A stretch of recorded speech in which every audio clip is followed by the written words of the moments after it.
ಪರಿಷತ್ಗೆ ಆಯ್ಕೆ ಮಾಡುವಂತಹ ಸದಸ್ಯರುಗಳ ವಿಚಾರ ಬಂದಾಗ ದಿನೇಶ್ ಅಮೀನ್ ಮಟ್ಟು ಅವರ ಹೆಸರು ಕೂಡ ಇತ್ತು. ಈ ವಿಚಾರವಾಗಿ ಇದೀಗ ಗವರ್ನರ್ಗೆ ದೂರನ್ನ ಕೊಡಲಾಗಿದೆ ದಿನೇಶ್ ಅಮೀನ್ ಮಟ್ಟು ವಿರುದ್ಧವಾಗಿ. ವೆರಿ ಇಂಟ್ರೆಸ್ಟಿಂಗ್ಲಿ ಹಲವು ಆರೋಪಗಳನ್ನ ಮಾಡಲಾಗಿದೆ. ವಿಧಾನ ಪರಿಷತ್ತಿಗೆ ನೇಮಕ ಅವರನ್ನ ಮಾಡಬಾರ್ದು, ನಾಮನಿರ್ದೇಶನ ಮಾಡಬಾರ್ದು. ಯಾವ ಕಾರಣ ಏನು? ಅಕ್ರಮವಾಗಿ ಸೈಟ್ಗಳನ್ನ ಪಡೆದಿದ್ದಾರೆ ಅನ್ನೋ ಆರೋಪ, ಆಮೇಲೆ ಈ ಬೇನಾಮಿ ಕಂಪನಿ ಮಾಡಿಕೊಂಡು ಸರ್ಕಾರದಿಂದ ದುಡ್ಡನ್ನ ಪಡಿತಾ ಇದ್ದಾರೆ ಅನ್ನುವಂಥದ್ದು ಆರೋಪ. ಈ ರೀತಿಯಂತ ಗಂಭೀರ ಆರೋಪವನ್ನ ಮಾಡಲಾಗಿದೆ.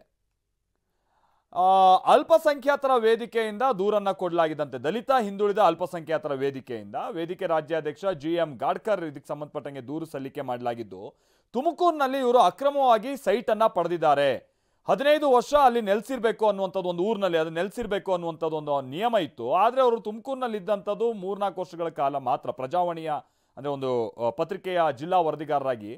ಆದರೆ 15 ವರ್ಷ ಇದ್ದೆ ಅಂತ ಸುಳ್ಳು ಪ್ರಮಾಣ ಪತ್ರವನ್ನು ಅವರು ನೀಡಿ ಸೈಟ್ ಪಡೆದಿದ್ದಾರೆ. ಆಮೇಲೆ ಬೇನಾಮಿ ಕಂಪನಿಯೊಂದನ್ನು ಮಾಡಿಕೊಂಡು ಆ ವಿಚಾರನೂ ಕೂಡ ಉಲ್ಲೇಖ ಮಾಡಿದ್ದಾರೆ. ಓವರ್ ಆಲ್ ಪ್ರಸನ್ನ ನಮ್ಮ ಪ್ರತಿನಿಧಿ ಮಾಹಿತಿಯನ್ನು ಕೊಡ್ತಾರೆ. ಪ್ರಸನ್ನ, ಏನು ಅಪ್ಡೇಟ್ಸ್ ಗೊತ್ತಾಗ್ತಾ ಇದೆ? ಎಷ್ಟು ಗಂಭೀರವಾಗಿದೆ ಇವರು ವಿರುದ್ಧ ಮಾಡಿರುವಂತಹ ಆರೋಪಗಳು?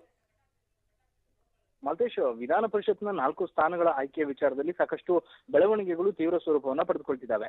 ಅದರಲ್ಲಿ ಈಗಾಗಲೇ ಶಾರ್ಟ್ ಲಿಸ್ಟ್ ಆಗಿದ್ದಂತಹ ಪಟ್ಟಿಯಲ್ಲಿ ಪತ್ರಕರ್ತರಾಗಿದ್ದಂತಹ ದಿನೇಶ್ ಅಮೀನ್ ಮಟ್ಟು ಅವರ ಹೆಸರು ಕೂಡ ಇತ್ತು. ಅವರ ಹೆಸರು ಈಗ ಮುನ್ನೆಲೆಗೆ ಬರ್ತಿದ್ದ ಹಾಗೆ ರಾಜ್ಯಪಾಲರಿಗೆ ದಿನೇಶ್ ಅಮೀನ್ ಮಟ್ಟು ಅವರ ವಿರುದ್ಧ ಒಂದು ದೂರನ್ನ ಸಲ್ಲಿಕೆಯನ್ನ ಮಾಡಲಾಗಿದೆ.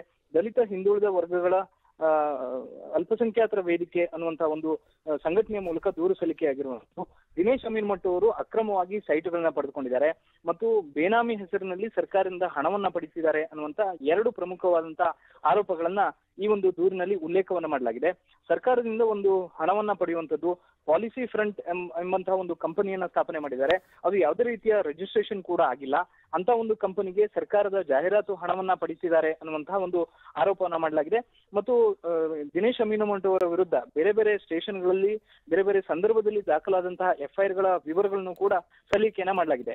ಈ ಒಂದು ದೂರನ್ನ ಗಮನಿಸಿದ್ರೆ ಮುಂದಿನ ದಿನಗಳಲ್ಲಿ ಇದು ಒಂದು ರೀತಿಯ ಗಂಭೀರ ಸ್ವರೂಪವನ್ನು ಪಡೆದ್ರೂ ಕೂಡ ಕೊಟ್ಟಿರುವಂತಹ ದಾಖಲೆಗಳು ಎಷ್ಟರ ಮಟ್ಟಿಗೆ ಗಂಭೀರ ಸ್ವರೂಪದ್ದು ಅನ್ನುವಂಥದ್ದು ಕೂಡ ಪ್ರಶ್ನಾರ್ಥಕವಾಗುತ್ತೆ.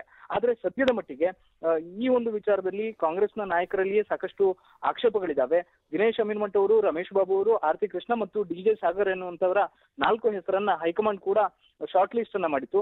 ವಿಧಾನ ಪರಿಷತ್ನ 4 ಸ್ಥಾನಗಳಿಗೆ ಈ ಆಯ್ಕೆಯ ಬಗ್ಗೆ ಕಾಂಗ್ರೆಸ್ನಲ್ಲಿಯೇ ಸಾಕಷ್ಟು ವಿರೋಧಗಳು ವ್ಯಕ್ತವಾಗ್ತಾ ಇದ್ದಾವೆ ಮತ್ತು ದಿನೇಶ್ ಅಮೀನ್ ಮಟ್ಟು ಅವರ ಬಗ್ಗೆಯೂ ಕೂಡ ಸಾಕಷ್ಟು ಟೀಕೆಗಳು ಕೇಳಿ ಬರ್ತಾ ಇರುವಂತಹ ಹಿನ್ನೆಲೆಯಲ್ಲಿ ಈ ದೂರು ಸ್ವಲ್ಪ ಮಟ್ಟಿಗೆ ಗಮನ ಸೆಳೀತಾ ಇದೆ. Maltesh, okay, thank you Prasanna.